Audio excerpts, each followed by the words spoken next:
चलिए भारतीय संविधान के दिल में बसे एक बहुत ही दिलचस्प और जरूरी तनाव की बात करते हैं। एक तरफ है हर नागरिक के व्यक्तिगत अधिकार और दूसरी तरफ है देश को चलाने वाली सरकार के कर्तव्य। ये कहानी इन्हीं दो ताकतों के बीच टकराव और फिर संतुलन की है। तो सवाल बिल्कुल सीधा है, जब किसी एक व्यक्ति की आज़ादी और पूरे समाज की भलाई आमने सामने आ जाएं, तो हमारा संविधान किसकी तरफ झुकता है? आज हम इसी गुत्थी को सुलझाने की कोशिश करेंगे। तो चलिए इस कहानी के दो मुख्य किरदारों से मिलते हैं। एक है मौलिक अधिकार यानी फंडामेंटल राइट्स और दूसरे हैं राज्य के नीति निदेशक तत्व, जिन्हें हम शॉर्ट में डीएसपी भी कहते हैं। तो सबसे पहले आते हैं मौलिक अधिकार। अब इनको ऐसे समझिए जैसे ये हर नागरिक के लिए एक ढाल हैं।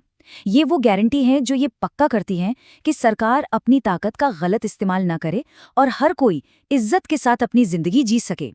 और फिर दूसरी तरफ है डायरेक्टिव प्रिंसिपल्स या डीएसपीएस। ये सरकार के लिए एक तरह से एक गाइड की तरह है, एक नैतिक कंपास की तरह, जो ये बताता है कि एक बेहतर और न्याय से भरा समाज बनाने के लिए देश को किस दिशा में जाना चाहिए। अब जरा इस टेबल पर नजर डालिए। यहीं पर असली टकराव की जड़ छुपी है। मौलिक अधिकार जस्टिशिएबल हैं, मतलब अगर वो आपको ना मिले तो आप सीधे कोर्ट जा सकते हैं। लेकिन डीएसपीपी वो नॉन जस्टिशिएबल हैं।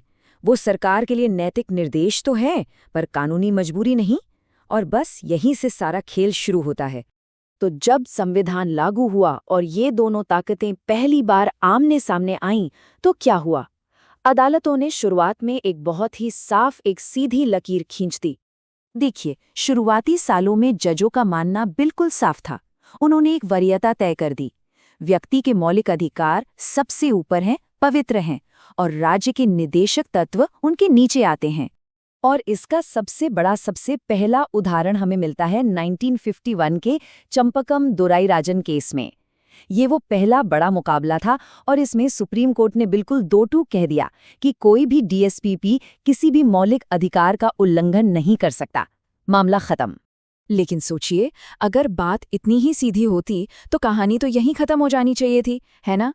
असली सवाल तो तब खड़ा हुआ जब सरकार ने समाज की भलाई के लिए कोई कानून बनाया और वो कानून किसी के मौलिक अधिकार के आड़े आ गया। और बस यहीं से शुरू हुआ संसद और न्यायपालिका के बीच का वो ऐतिहासिक टकराव, एक ऐसी संवैधानिक रस्साकशी जो अगले कई दशकों तक चलती रही। ये टाइमलाइन देखिए, ये पूरी कहानी बयां करती है। 1967 में गोलकनाथ केस में कोर्ट ने एक तरह से लक्ष्मण रेखा खींच दी। कहा कि संसद मौलिक अधिकारों को छू भी नहीं सकती। जवाब में संसद संशोधन ले आई। फिर आया 1973 का वो ऐतिहासिक केशवानंद भारती केस, जिसने संविधान की मूल संरचना का सिद्धांत दिया। ये एक दूसरे को जवाब देने का सिलसिला चलता रहा, जो आखिर में मिनर्वा मिल्स केस तक जा पहुंचा। तो इतने सालों के टकराव के बाद क्या हुआ? क्या कोई एक जीता? नहीं। नतीजा किसी एक की जीत नहीं था, बल्कि संविधान की एक बिल्कुल नई और गहरी समझ का जन्म था। सुप्रीम कोर्ट ने महसूस किया कि अब टकराव से नहीं, बल्कि संतुलन से रास्ता निकलेगा। और इसी सोच का नतीजा था 1980 का Minerva mills case, supreme court का वो फैसला जिसने इस बहस की दिशा ही मोड़ दी। कोर्ट ने कहा कि हमारा संविधान मौलिक अधिकारों और निदेशक तत्वों के बीच के संतुलन की चट्टान पर खड़ा है। अब सवाल ये था कि ये संतुलन बनाया कैसे जाए। इसके लिए सुप्रीम कोर्ट ने एक सिद्धांत का इस्तेमाल किया जिसे कहते हैं डॉक्ट्रिन ऑफ हार्मोनियस कंस्ट्रक्शन। अब इसका मतलब क्या है? सीधा सा मतलब है कि संविधान के इन दो हिस्सों को एक दूसरे का दुश्मन नहीं, बल्कि एक ही टीम का मेंबर समझिए और कानून की व्याख्या ऐसे करिए कि दोनों का मकसद पूरा हो। इस नए रिश्ते को समझने के लिए एक बहुत ही खूबसूरत मिसाल दी जाती है कि मौलिक अधिकार और निदेशक तत्व ये एक ही रथ के दो पहिए हैं। सोचिए, क्या एक पहिए से रथ चल सकता है? नहीं ना। देश को आगे ले जाने के लिए दोनों का साथ मिलकर चलना जरूरी है। तो चलिए, इस पूरी कहानी के बाद घूम फिरकर हम वापस अपने पहले सवाल पर आते हैं। आखिरकार ज्यादा शक्तिशाली कौन है? इसका जवाब शायद थोड़ा चौंकाने वाला हो। जवाब है कोई नहीं। देखिए, असली ताकत किसी एक की जीत में है ही नहीं। असली ताकत है इन दोनों के संतुलन में। मौलिक अधिकार हमें बताते हैं कि कैसे एक राजनैतिक लोकतंत्र चलेगा, और निर्देशक तत्व हमें बताते हैं कि क्यों चलना है, ताकि सामाजिक और आर्थिक न्याय का लक्ष्य पूरा हो सके।